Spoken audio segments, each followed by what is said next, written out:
With victory or defeat resting in the hands of troops, the evolution of the soldier's firearm has been one of innovation and ingenuity. From cumbersome early models to modern firearms with lethal speed and accuracy, a soldier's service weapon has influenced the outcome of battle for centuries. The modern-day combat soldier's weapon of choice. It has the ability to perform as a single shot, 3-burst or semi-automatic, firing 15 rounds per second. The primary infantry weapon for the United States Armed Forces. The Colt Defense manufactured M4 carbine. Introduced in 1994 for urban close combat, the M4 has been used extensively throughout conflicts in Iraq and Afghanistan. Chambered for intermediate cartridges, rounds blasting from the M4 travel at more than twice the speed of sound. Weighing 3.4 kilograms fully loaded, it's lightweight and compact, yet still packs enough punch to penetrate modern body armor and deliver superior stopping power.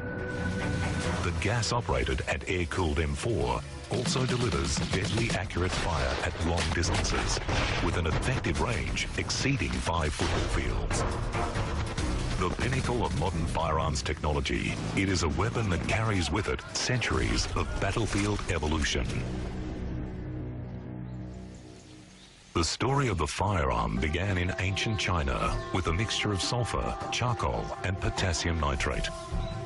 It was discovered that igniting this black powder generated extreme amounts of heat and volume of gas. Originally used in fireworks, the Chinese quickly came to realize the military benefits of black powder, and during the Song dynasty, it was adapted into a killing machine. Using a bamboo tube packed with this volatile powder, they created the fire lance. One end of the tube was constricted to contain the blast, while the other was stoked with a projectile. Igniting the powder with a fuse, the expanding gases would shoot the projectile out of the tube towards a target a few meters away. Offering only one shot, this disposable new weapon was inaccurate and complicated. Over the following centuries, a search ensued, seeking a way to ignite the black powder while taking aim at an enemy target. By the 16th century, the firearm had become an indispensable battlefield weapon. European soldiers were now armed with a muzzle-loading gun that utilized a revolutionary new ignition system, the arquebus. Weighing a little over 4 kilograms, the shoulder-fired arquebus held a slow-burning match in a clamp. When the trigger was squeezed, the clamp dropped down, lowering the smoldering match into the flash pan and igniting the black powder. The matchlock system allowed both hands to keep a firm grip on the weapon. The gunner could line up his shot before firing. More powerful and with a faster rate of fire than contemporary crossbows, it fired musketball rounds at a speed of 405 meters per second. But the arquebus had two obvious flaws. It was slow to fire after ignition, and the black powder was vulnerable to weather, inadvertently catching fire in the heat, and non-functional when damp.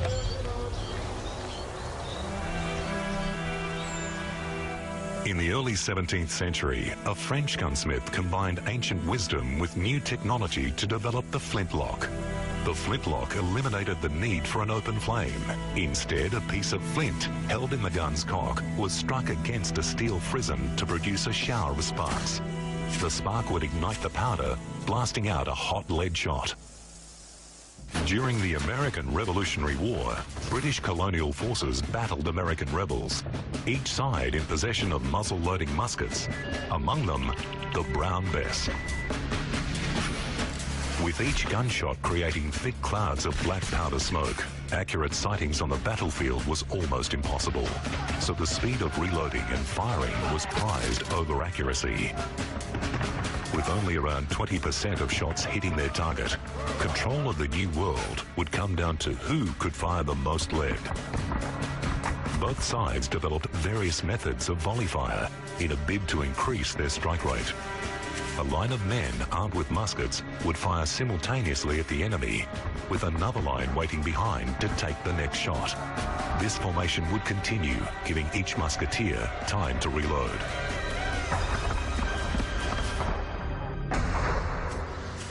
To reload a musket, soldiers would take a paper cartridge from their pouch, empty part of the black powder into the pan, then pour the remainder down the barrel with the projectile.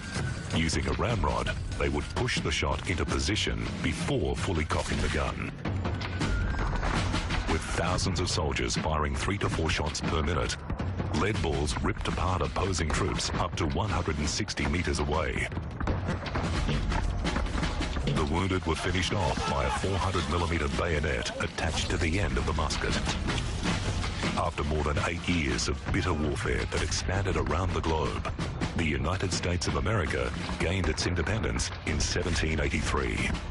The firearm had evolved to influence the rise and fall of nations, altering the course of history. The Civil War was the bloodiest conflict in America's history, with 2% of the population falling in the line of duty. The world had never before seen such savage and bloody warfare. The South knew more of the terrible destruction and desolation of war than Americans had ever known. The most common weapon on the battlefield was the rifle, and the most widely used was the Springfield Model 1861. With an effective range of 300 meters, the Model 1861 fired via the percussion cap, a water-resistant metal cap containing a small amount of explosive. When struck with the gun's hammer, the cap created an internal flame that would ignite the gunpowder. The Industrial Revolution enabled machine-made rifles with interchangeable parts, increasing their life and reliability on the battlefield. However, not all troops could be in possession of newly machined arms, and many soldiers had older weapons converted to this revolutionary new ignition method. The percussion cap was a destructive technology already in place by the time the country split into civil conflict. However, the 4-year war would witness even deadlier innovations.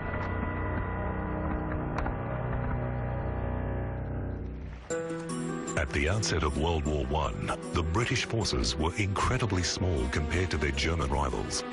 While the Imperial German Army had over 1 million troops, the British Expeditionary Force numbered just 80,000. Marching into the European mainland, the small professional force carried with them an innovative weapon, the Lee Enfield rifle. Introduced in 1904, the short magazine Lee Enfield had a 10-round magazine, the greatest capacity of any rifle in the Great War. Adding to its lethality was the training of the British troops. With a focus on rapid-fire marksmanship, Tommies could blast 30 rounds a minute at targets 270 meters away. The British Mad Minute became a wartime legend. During one major encounter, fire from the Lee Enfield was so heavy, the German troops thought they were under machine gun hail. The Lee Enfield, the fastest bolt-action rifle of World War I, still rivals many modern automatic weapons. With the outbreak of the Second World War, the British Expeditionary Force was dispatched once again to support France. However, during the years leading up to the war, the British Army had sunk into neglect. An all-volunteer force until 1939, the British Army suffered defeat in almost every theatre in which it was deployed. With the advent of mass conscription, the British Army transformed and equipped itself to fight a global war. Masses of citizens were rigorously trained. In the hands of the conscripts was the British Lee Enfield. Have you joined the local defence volunteers? You can renew your acquaintance with firearms with all the self-confidence which the rifle gives you. Although the Lee Enfield design had been around for 45 years, it was still highly effective. It outmatched the standard German rifle of the war, the Carbiner 98K, which had a slower action and only 5 rounds. Operating the Lee Enfield, a soldier would fire his first round and then pull back the bolt, ejecting the spent cartridge and cocking the rifle. As the bolt was pushed forward, a round was stripped from the magazine and the gun was ready to fire once again. Absolute mental and physical fitness are necessary for the speed of modern battle, and Britain's army intends to excel in both respects. With victory in Africa in 1943, Allied forces, along with the British wielding the Lee Enfield, would begin to gain the upper hand, slowly driving the Nazis back into Germany. By the end of the war, over 3.5 million men had served in the British Army, the majority having trained and fought with the Lee Enfield. The firearm had made a remarkable journey since its ancient Chinese origins, but the story of the gun was far from over. In direct contrast to the volley fire tactics of the first battlefield firearms, the sniper's deadly aim is patient and precise. Aided with technology that prizes accuracy, the sniper provides command with essential intel on the enemy. Known as force multipliers, snipers dramatically increase the effectiveness of their units by identifying and eliminating key targets. One of the most effective sniper rifles in the world, designed to eliminate both human and material targets, the Barrett M82. Loaded with ammunition designed to penetrate armor, enemy combatants, missile launchers, or even aircraft can be eliminated from over 1.8 kilometers away. Working with a spotter, comparing point of aim to point of impact, a sniper must account for wind, temperature, gravity, and other conditions that will affect the path of the projectile.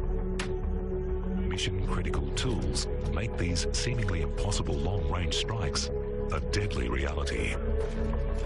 Synonymous with the image of the sniper is their scope, its crosshairs trained on an enemy target. The M82 can be fitted with a wide variety, the standard being a specialized telescopic sight that amplifies the target image by 14 times.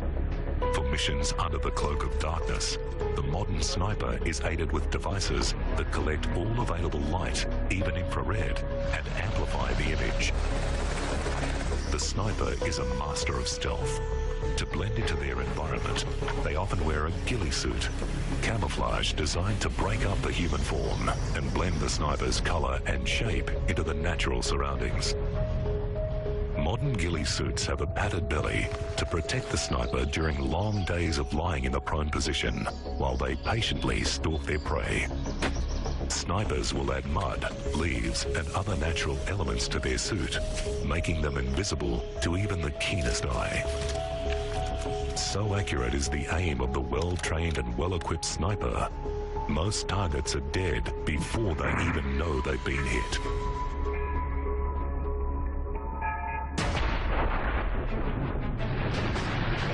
By World War I, the clouds of black powder on battlefields had cleared, with new smokeless gunpowder affording troops clear lines of sight. Killing from greater distances was easier than ever before. A leader in long-range fire was the M1903 Springfield, a magazine-fed bolt-action rifle with phenomenal accuracy. In service with the U.S. Army, the Springfield had an outstanding range of 5,000 meters and was dubbed the Silent Killer. On October 8, 1918, during the Argonne Offensive against the Hindenburg Line, American Sergeant Alvin C. York, armed with an M1903, led a 17-man raid against German positions, taking out 32 machine guns and capturing 132 German soldiers. After the Germans launched a counterattack, killing 6 Americans and wounding 3 more, York left his remaining men guarding the prisoners and went on alone to face the enemy. The bullets from his M1903 laying waste to as many as 20 German soldiers. For his courageous efforts, Sergeant York was awarded the Medal of Honor, becoming known as one of the greatest American heroes of the Great War. Although the M1903 was officially replaced in 1937, the Springfield's exceptional accuracy saw it remain in service until the early stages of the Vietnam War, where it was still used by some American snipers. During the American Civil War, firearms made quantum leaps forward, engineered to be more precise than ever before. Smooth bore guns, although functional and fast loading, were wildly inaccurate. Rifling the barrel of the gun with spiral grooves dramatically increased the range and accuracy of the firearm, with the grooves causing the projectile to spin as it shot out of the barrel, giving it greater aerodynamic stability. Among the rifle muskets wielded by Civil War snipers was the pattern 1853 Enfield. Although rifles had been used for hunting since the 15th century, their snug-fitting cartridges were slow to load. In 1849, French Army officer Claude Minier invented a cone-shaped bullet made of lead, changing the way battles were fought and won. Also used in the Springfield 1861, the Minier ball filled the barrel to perfection, dramatically increasing the speed and safety of loading. The low velocity of the Minier ball, made from soft lead, inflicted horrific injuries upon the enemy, slicing through muscle and tendons and shattering bones on impact. The outdated Napoleonic tactics of soldiers walking shoulder to shoulder into a barrage of gunfire doomed the troops to almost certain death. New strategies were quickly developed, giving troops protection and the ability to kill from greater distances. Elaborate trenches and fortifications began appearing on the battlefield as gunners took cover while firing at distant enemies. The rifle had become the most accurate killing machine in the world, claiming the lives of 620,000 soldiers over the course of the war.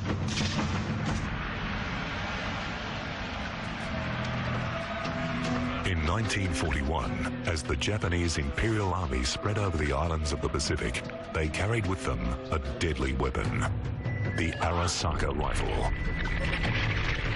Allied forces fighting in Asia and the Pacific found themselves under constant threat from Japanese snipers.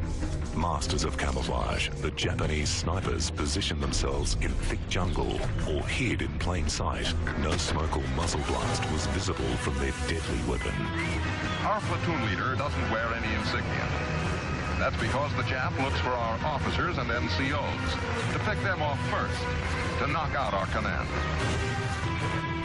The Japanese were amongst the first snipers to conceal themselves in treetops, constructing woven seats from bamboo frames. Camouflage nets made of mesh with wood fiber strands, similar to modern ghillie suits, were used to shroud the snipers in the trees. While highly adept at stealth, Japanese marksmanship was characterized as poor, and soon Allied troops came to realize that fast-moving targets were relatively safe from Japanese sniper fire. Allied troops began flushing them from their positions with brute force. Now their tactics are to blast the Japanese out of their foxholes, and they've got Stuart tanks to help them on the job. Crashing through light jungle, they search out every small pocket of resistance, the tanks being impervious to snipers' bullets, aimed often enough from the treetops. As the Allies pushed the Imperial Army back toward Japan, the number of snipers decreased. When the Japanese armed forces surrendered unconditionally, the Arasaka rifle was retired from service.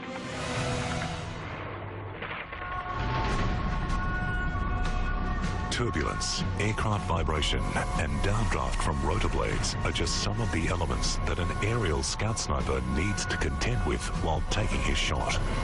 Strapped into the doorway of a moving helicopter, the aerial scout sniper maintains constant communication with their spotter and pilot to ensure targets are eliminated with deadly precision. Providing top cover for special operations over land and sea, the U.S. Marine Scout Sniper is armed with the M110 sniper system. Winner of the U.S. Army's Best 10 Inventions Award, the M110 long-range sniper rifle is feared for its deadly power and accuracy. Equipped with advanced sound and muzzle flash suppressors, the M110 masks its shot. Only the crack of the projectile breaking the sound barrier alerts targets to an incoming round. The M110 is the first semi-automatic weapon used for U.S. military sniper missions. In the hands of the highly trained aerial scout sniper, the M110 embodies firearm accuracy, highlighting the deadly role of the sniper on the modern battlefield.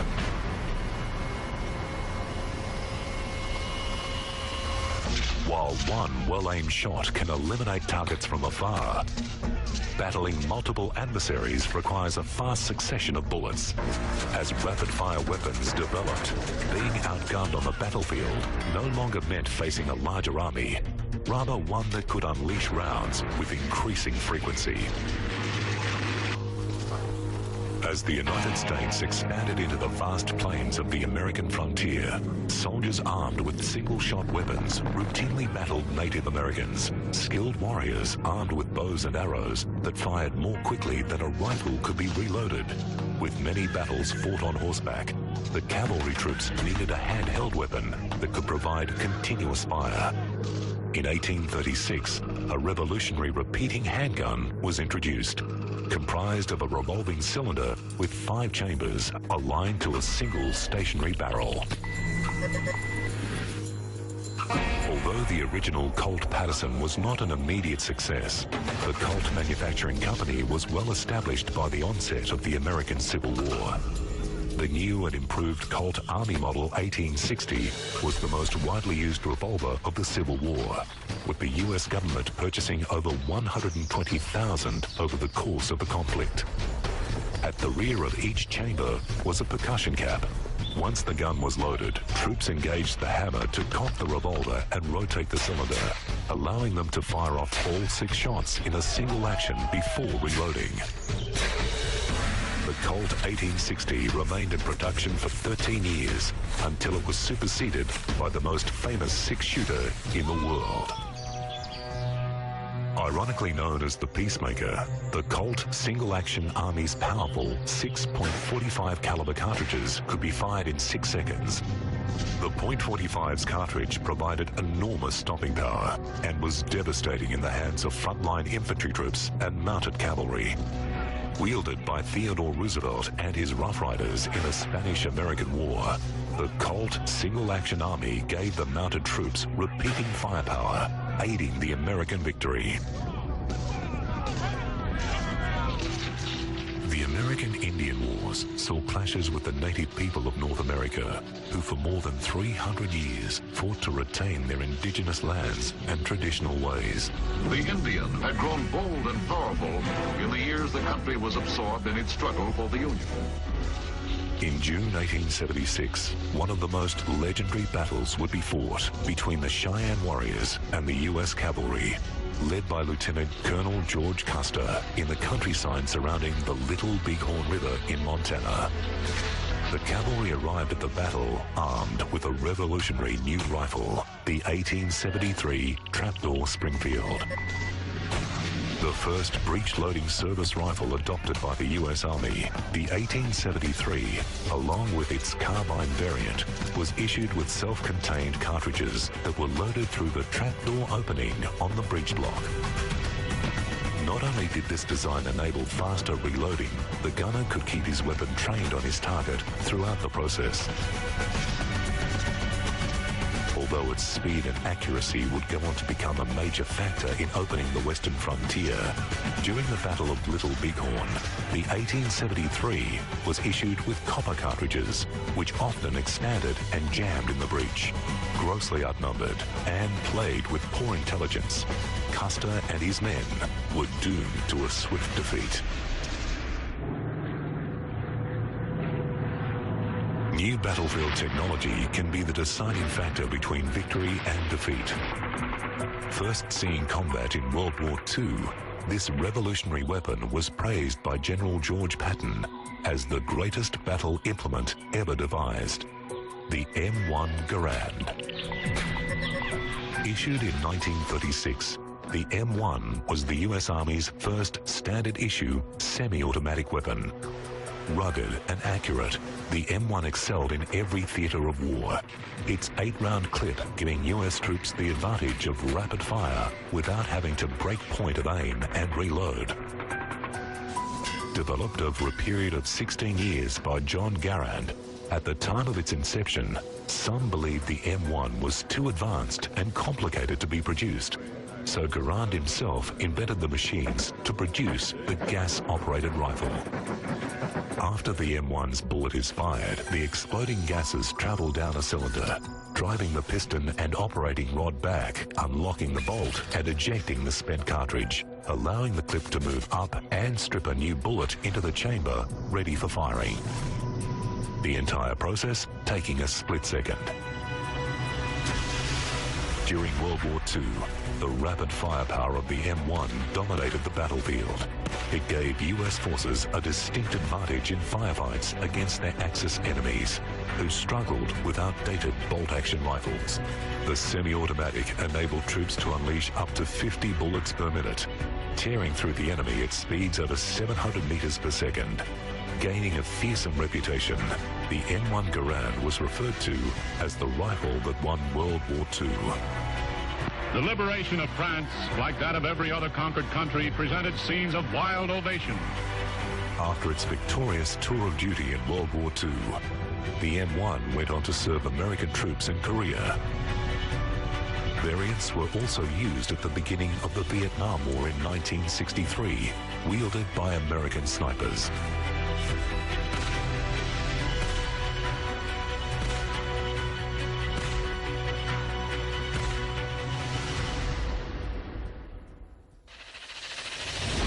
During the American Civil War, 2/3 of all troop fatalities came from disease rather than gunshot wounds. Intending to save the lives of troops by reducing their numbers on the battlefield, Dr. Richard Gatling invented a new weapon, stating, "Now the work of a few men can perform the work of an entire regiment." In 1862, his new creation was unveiled, the Gatling gun. Unleashed during the Spanish-American War, the Gatling gun had up to 10 barrels, each with its own breech and firing pin. After each barrel fired, it had time to cool before it was rotated by hand around a central shaft. At the Battle of San Juan Hill, Cuba, 3 swivel-mounted Gatling guns raked Spanish defenses with over 700 rounds per minute, allowing US infantry to ascend and defeat the Spanish. The battle marked the first time that the US Army used close support machine guns to attack an enemy position, a strategy that would change battlefield tactics for years to come. During the late 1800s, a prolific US inventor was advised by a colleague that the best way to make money was to invent something that will help these Europeans kill one another more quickly. Reviving the design of a weapon he had begun tinkering with at just 14 years of age, Hiram Maxim created the first recoil-operated machine gun in 1883. Maxim devised a way to harness the energy from the weapon's recoil to load, chamber, and fire repeatedly for as long as ammunition was available. The deadly Maxim machine gun could shoot up to 600 rounds a minute, providing the same firepower as 100 rifles of the day. When the British faced off against German forces during World War I, the Germans were in possession of a Maxim copy called the Maschinengewehr 08. Both sides armed with the same devastating weapon. The carnage was unprecedented. On the first day of the Battle of the Somme, 57,000 British troops were mowed down in a hail of machine gun bullets. Charges were suicide missions, and troops dug into trenches to shield themselves from the relentless barrage of gunfire. Rapid fire, now a deadly reality. It would not be long until this killing power would be placed into the hands of the individual soldier. Having unleashed the machine gun, technicians and designers worked to place that power in the hands of the individual. The light machine gun would evolve into the modern assault rifle, the soldier's trusted ally on the ever-shifting sands of the battlefield. Throughout World War II, Soviet soldiers found themselves outgunned by heavily armed German forces. A Soviet tank commander, recovering from wounds sustained in battle, began devising a weapon that would eclipse those wielded by the Germans. Mikhail Kalashnikov designed the modern assault rifle, a weapon of brute force. Also known as the Kalashnikov, the AK-47 entered service with the Red Army in 1949. the world's largest army at the time, the Soviet force was largely comprised of conscripted peasants, and the AK-47 was designed to be durable, cheap to produce, and simple to operate. Kalashnikov said, "I was a soldier, and I created a machine gun for a soldier." A traditional design of steel and wood, the low-tech assault rifle has a long stroke gas piston and loosely fitted moving parts, allowing it to endure large amounts of fouling without jamming. It could take anything the battlefield threw at it and still keep firing. Its distinctive curved 30-round magazine firing a single bullet in semi-automatic mode or a continuous spray when fully automatic. It has an effective range of 350 meters, although precision is another matter entirely. As it takes a battlefield beating, accuracy declines even further, but the tough, wearing nature of the AK-47, along with its pure firepower, make it so popular. During the Cold War, the AK-47 spread throughout the communist world, entering service with military forces in 106 countries. After the fall of the Soviet Union, the AK-47 was sold on the black market to any group with cash. The war has brought a thriving new sideline, trading in Soviet arms captured by Afghan rebels. Kalashnikov here changes hands for $1,600. In pro-communist states, the AK-47 became a symbol of revolution, while in the Western world, it represented terror. The unbreakable nature of the AK-47 and its iconic status means it is still in production 70 years after its inception. This robust and indestructible weapon is the most produced firearm in history, with 75 million in existence today. After World War I, armed forces around the world began developing light machine guns that could be carried by troops. Based on a Czech design, the British adapted a weapon that would see active service for almost 70 years, the Bren light machine gun. Compact yet powerful, the magazine-fed Bren was the primary infantry weapon for British and Commonwealth troops throughout World War II. Chambered for the same .303 ammunition as the Lee Enfield, the Bren fired up to 540 rounds per minute. The Bren was popular with the soldiers as it was light and durable with a reputation for accuracy. It could be stripped quickly in the field and reassembled within minutes. Weighing just 10 kilos, it was highly portable during long marches over arduous battlefield terrain.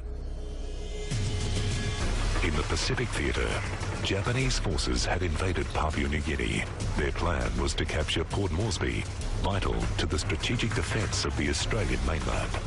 In an effort to stop them reaching the capital, Australian and Papuan forces battled the Japanese for 7 months on the treacherous and muddy Kokoda track. Every Japanese machine gun nest, every sniper's outpost cleverly concealed in the jungle has to be wiped out. During the Battle of the Saraba, Australian Private Bruce Kingsbury voluntarily fought off Japanese soldiers. Firing his Bren gun, he cleared a jungle path and saved his battalion's headquarters. However, during his heroic attack, Private Kingsbury was killed by a Japanese sniper. Rapid firepower, now in the hands of the individual soldier, was set to become even more punishing. When the US military attacks, troops spearheading the assault are armed with standard service rifles, while specialist soldiers provide heavier suppressive fire with larger automatic weapons. During the Vietnam War, the US Army recognized that smaller units lacked automatic firepower. Development began on a mobile, rapid-fire weapon with precision aim that didn't require a crew to operate. Delivered to American forces for frontline combat in 1989, the M249 light machine gun has served through every major US conflict since. The M249 can be belt-fed, or it can use the detachable NATO magazine, a standardized magazine that allows ammunition to be shared under emergency battlefield conditions. After a Marine pulls the trigger, the firing pin moves through the bolt to strike the primer, which ignites the gunpowder, expelling around. Energy from the recoil thrusts the bolt and carrier forward, stripping a new round into the chamber. Expanding propellant gases eject the empty shell casing and advance the belt, priming the M249 for the next round. All these processes happen within a split second, showering the enemy with up to 750 rounds per minute. After service in Iraq and Afghanistan, returning troops provided mixed reports of the M249. Although the high-volume firepower was an asset against insurgents, at over a metre long, it weighed over 9 kilo when fully loaded. The M249 is a cumbersome weapon, and it's best used as a stationary weapon, rather than fired from the shoulder. In the ever-evolving landscape of war, many forces are shifting back to the traditional lighter, magazine-fed automatic rifles. In the 1950s, a US military study of infantry tactics revealed that the average soldier tended not to fire upon their target until they were within a 100-meter range. For the common GI, long-range rifles were obsolete, and the military wanted a weapon that would provide a spray of bullets at a shorter range to compensate for any shooter inaccuracy. Entering into service during the Vietnam War, with peak production of 45,000 per month, the M16 provided troops with single-shot, semi-automatic and fully automatic capabilities. Initially, US troops armed with the M16 struggled against the communist forces, equipped with the unbreakable AK-47. Engagements between enemies often occurred accidentally or by ambush. Whoever unleashed the greatest firepower was usually the victor. While the battle-hardened AK-47 was robust and durable, the newly introduced M16s began jamming, with the only solution to strip and clean the weapon. This fatal flaw was often deadly during a firefight.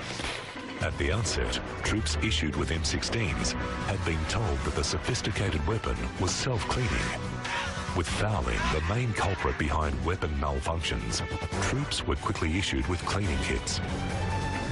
A failure to chrome plate the chamber, which eliminates rust, corrosion and pitting, was another cause of faults, and so the plating was rapidly retrofitted. After these hasty upgrades, malfunctions decreased dramatically, and despite shaky beginnings, by 1967, the M16 had become a trusted weapon. With much less recoil than the low-tech AK, the M16 displayed greater accuracy and was much easier to control while in full automatic mode.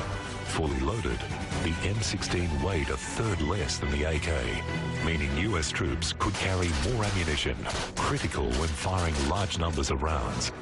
Enemy troops often had to forego food and water rations to carry the same amount of bullets. Superior to the AK-47, the M16 has remained in use with US forces for over half a century.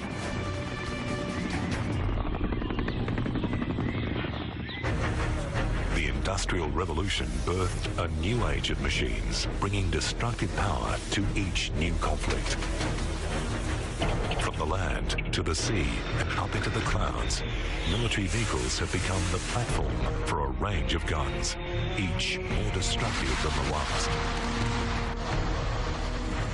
The Boeing CH-47 Chinook troop transport helicopter, a workhorse of the military, ferrying troops into frontline combat for 60 years. Their defense against any attack are the door gunners positioned on either side. The weapon of choice for the modern door gunner is the M240 General Purpose Machine Gun.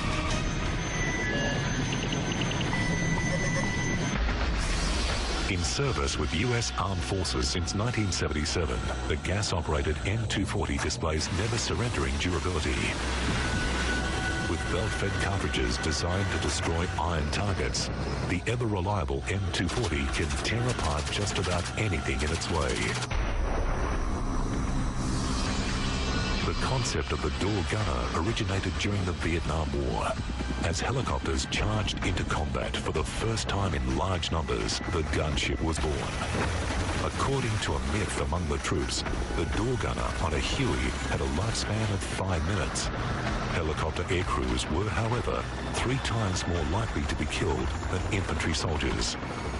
The function of the door gunner was initially defensive, but the gunship evolved into the role of close air support, gauging enemy targets in close proximity to friendly forces. Now classified as special mission aviators, modern door gunners are highly trained in everything from helicopter maintenance to weapons defense, and are equipped with a range of heavy-duty firepower, including the M240. Weighing 12.5 kilograms, the M240 makes up for its bulk with superb accuracy and reliability, maintaining perfect kill consistency in extreme conditions. With a combination of power and reliability, the M240 continues its lethal service after more than 30 years.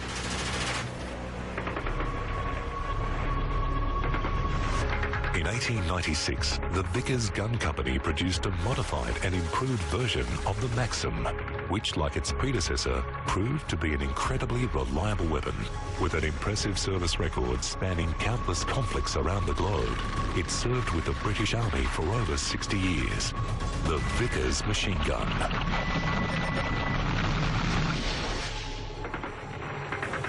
Able to blast about 450 rounds per minute, the Vickers avoided overheating with a water jacket wrapped around the main barrel, providing a steady supply of cold water. The tripod-mounted Vickers weighed around 20 kilograms, requiring as many as 6 troops to operate it.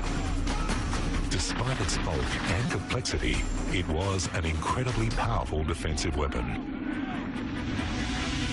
So effective was the Vickers machine gun, it was equipped at sea to defend against raiders from the sky.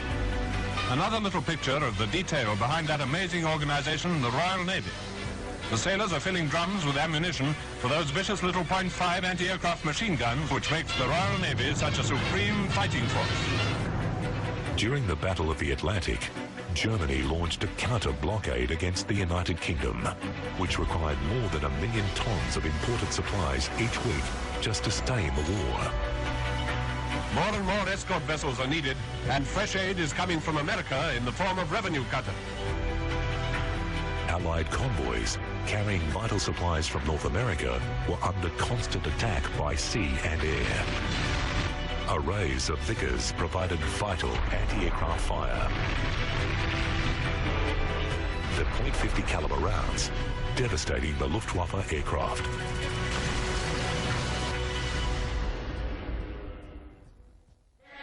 Evolving dramatically since the days of the Vietnam War, modern close air support firepower is delivered in the form of a veritable flying cannon. Charging forth, delivering deadly strafing runs, the A-10 Thunderbolt II is a powerful tank killer. Making a distinctive sound, this weapon system has earned the moniker of Warthog, purpose-built to carry one very enormous gun, the GAU-8 Avenger. Weighing 1.8 tons, the 7-barrel Avenger is the A-10's primary weapon system and the frame around which the aircraft was built. Loading the GAU-8 requires a crew equipped with a custom ammunition loading adapter. Referred to by crews as the Dragon, the adapter directly loads 575 rounds into the system from each ammunition can. Delivering up to 3,900 rounds a minute, its 30mm caliber bullets show no mercy. The spent cartridges are not ejected from the weapon. Instead, they are stored internally. If the rounds were ejected, the force and frequency would throw off the plane's center of gravity. When flying their mission, Warthog pilots coordinate with a joint terminal attack controller on the ground, who directs the Avenger's fire to the desired target.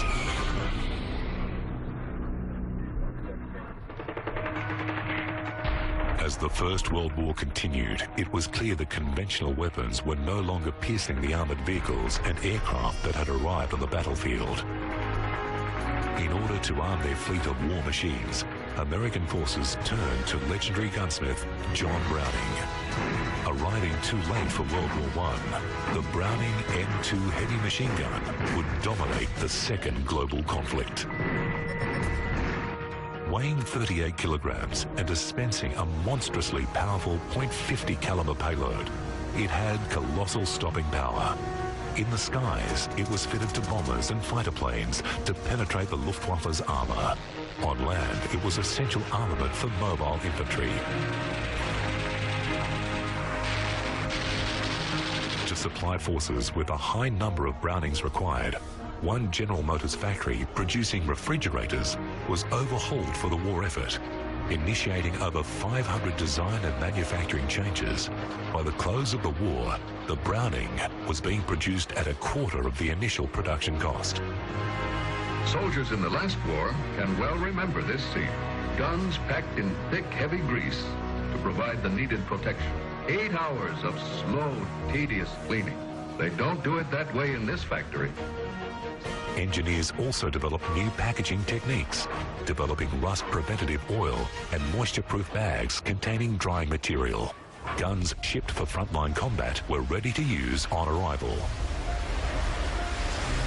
After the Allied invasion of France, American troops fought their way to the Swiss border. When one unit came under a barrage of German artillery fire, 19-year-old 2nd Lieutenant Audie Murphy jumped aboard a burning tank destroyer to man an M2 Browning machine gun. Screened by a wall of flames and smoke, for over an hour, he single-handedly fought off 250 advancing Nazi troops and 6 German tanks, earning him the Medal of Honor. Still in use more than 80 years after it first entered service, its longevity puts it in a class of its own. The revered M2 has been produced longer than any other machine gun in history.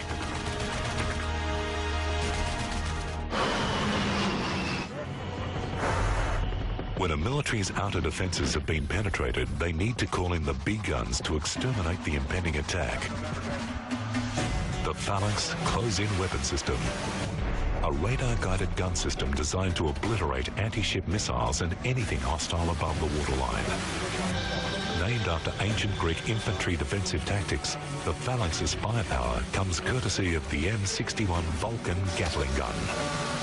Controlled by the Phalanx's computer system, the M61 can unleash a deadly onslaught of 20mm rounds at a rate of 6,000 shots per minute. In semi-autonomous mode, the Phalanx will request permission from troops manning its command console before firing. The Phalanx is used by 24 allied nations around the world and is installed on all service combat ships within the US Navy's fleet, protecting them from incoming strikes that have slipped past long-range detection systems. This latest evolution of the very first machine gun has seemingly come to represent what Dr. Gatling desired more than 150 years ago. A weapon so fearsome that it provides a last line of defense for the troops that it serves.